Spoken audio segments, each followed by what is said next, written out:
स्वागत है students. Question है कि a man of mass small M moves with a constant speed on a plank of mass capital M and length L kept initially at rest on a frictionless horizontal surface from one end to the other end in time t.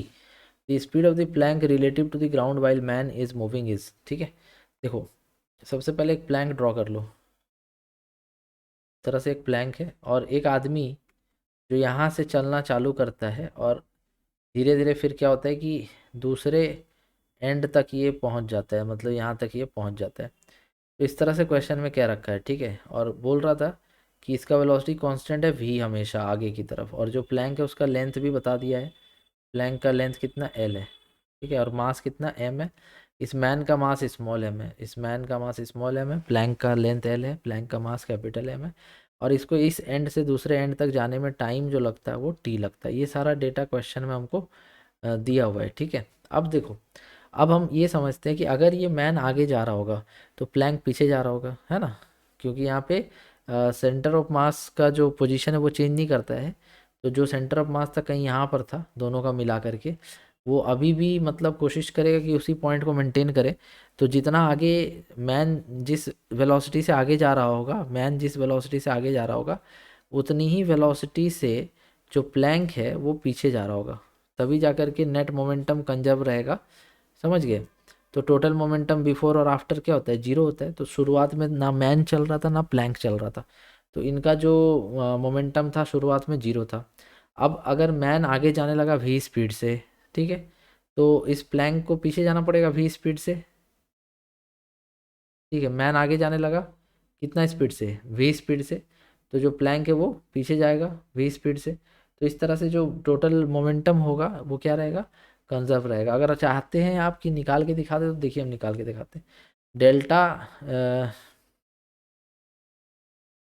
हाँ, velocity of centre of mass equal to mass one v1 plus mass two v2 by mass one plus v1, ये formula होता है। अब चूंकि centre of मास तो move करेगा नहीं क्योंकि कोई भी एक्सटर्नल फोर्स है नहीं, तो zero, mass one small M velocity उसका v plus mass two capital M velocity हमको नहीं पता, फिर m प्लस m। ठीक है, तो यहाँ से जो है हम v2 का वैल्यू निकाल सकते हैं।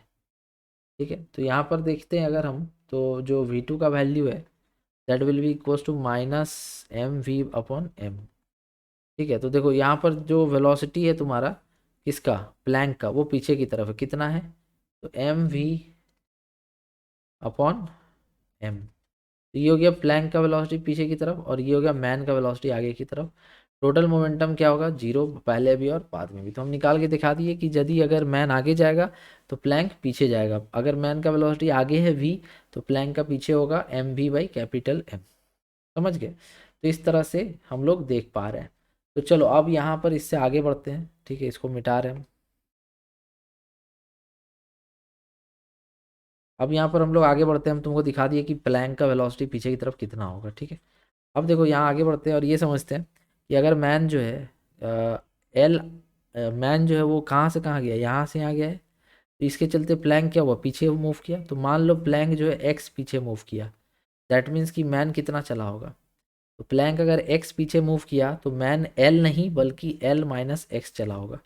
सपोज करो कि तुम जिम जाते हो और एक ट्रेडमिल है, उस ट्रेडमिल पे तुम दौड़ रहे होते हो, तो जितना तुम आगे जाते हो उतना ही प्लैंक पीछे जाता है, तो नेट डिस्प्लेसमेंट तुम्हारा क्या हो जाता है, zero.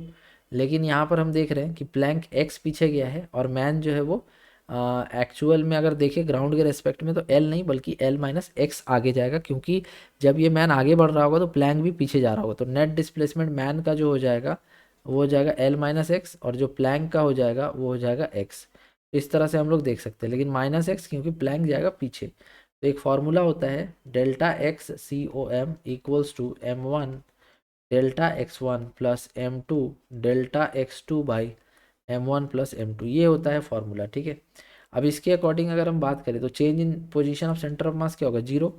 M one mass small M कितना आगे गया, L minus X, plus M two mass capital M कितना पीछे गया, एक्स, तो minus X upon M plus M. तो यहाँ से हमको इतना पता चल जाएगा कि m into L minus M X is equals to capital M X. तो यहाँ से x निकालना मेरा मकसद था, तो x इक्वल्स टू आ जाएगा M L by M plus M.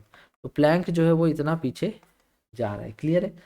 Planck अगर इतना पीछे जा रहा है तो यहाँ पर हमको पूछा था what is the speed of plank relative to ground, तो speed of plank relative to ground अब इजली जो है आ जाएगा। कैसे? तो डिस्टेंस इक्वल टू क्या होता है, स्पीड इनटू टाइम होता है, स्पीड इनटू टाइम।